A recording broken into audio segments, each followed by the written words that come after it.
மீகாயா புத்தகம் தேசத்தின் பக்தி உள்ளவர் அற்று போனான். எது மேல அற்று போனான்? முன்ன நம்ம வாசிக்கும்போது எப்படி வாசிச்சோம்? முதலாம் அதிகாரத்திலே நான் சொல்லும்போது பக்தி உள்ளவன் அற்று போனான் என்று சொல்லுகிறது. இங்கே சொல்லும்போது தேசத்தில் பக்தி உள்ளவன் அற்று போனான்.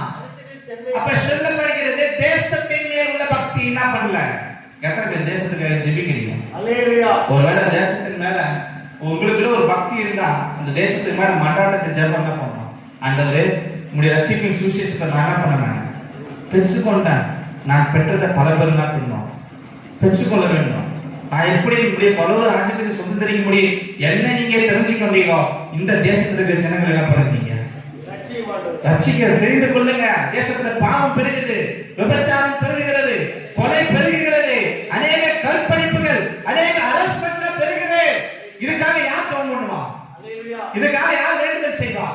இதுக்காக யார் பக்தி வைராக்கியம் பாராட்டுவா? நீங்கள் நான் தான் பாராட்டணும். நீங்கள் நான் தான் பக்தி வைராக்கியத்தெல்லாம் பண்ணுவோம். இந்த தேசத்துக்காக ஜெபிக்க வேண்டும். இந்த தேசத்தில் சிறையிருப்பாக ஜெபிக்க வேண்டும். எத்தனை பேர் விசுவாசிக்கிறீங்க? அல்லேலூயா. அப்ப தானியேல் வாழ்க்கையை பார்க்கும்போது அந்த நேபுகாத்நேச்சர் பெரிய சொப்பனத்தை காணும்போது, அந்த தேசத்தை குறித்து இந்த ராஜ்யபாரத்தை குறித்த சொப்பனத்தை காணும்போது தேவன் தானியேலை கொண்டு அந்த சொப்பனத்தை விளக்கம் சொல்லும்படி கட்டளை வைத்தார். சொல்லுகிறது உங்களுக்கு புரியுதா? என்ன வச்சார் அவர் சொப்பனத்துக்கு? அந்த யார் கண்ட? அந்த ராஜா கண்ட அந்த சொப்பனத்துக்கு பதில் கொடுக்கும்படி யாரை ஏற்படுத்தினார்? அப்ப ஒரு அங்கே அந்த அழிவுக்கு அந்த தேசம் கொண்டு செல்லாதபடி, ராஜா தன்னுடைய ராஜ்யபாரம் விட்டு போகாதபடி கர்த்தர் என்ற ஒரு மனிதனை வைத்தார்.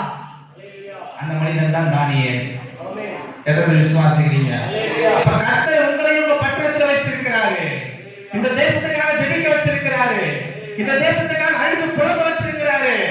ஏன்னா இந்த தேசத்துக்கு ஜனங்க கெட்டு போறாங்கப்பா, பாவத்துல போறாங்க, விபச்சாரத்துல போறாங்க, வேசித்தனத்துல, கொள்ளை, எவ்வளவு காரியங்களை பார்க்கும்போது இந்த தேசம் என்ன பண்ணிட்டு இருக்காங்க?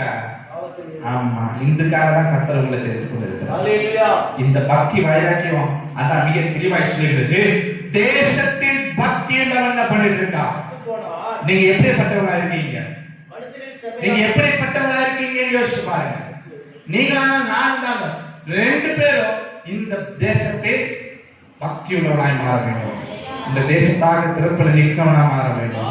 இந்த தேசத்துக்காக ஜெபிக்கிறவனாய் மாற வேண்டும். இந்த தேசத்துக்குள்ள ஒரு மாற்றம் உண்டாக்க வேண்டும். அந்த ஒரு பாரம் உங்களுக்குள்ள என்ன பண்ணணும்? அதான் இந்த பக்தி இருந்தா மட்டும்தான் அந்த பாரம் நமக்குள்ள என்ன பண்ணாது அப்ப வரும்.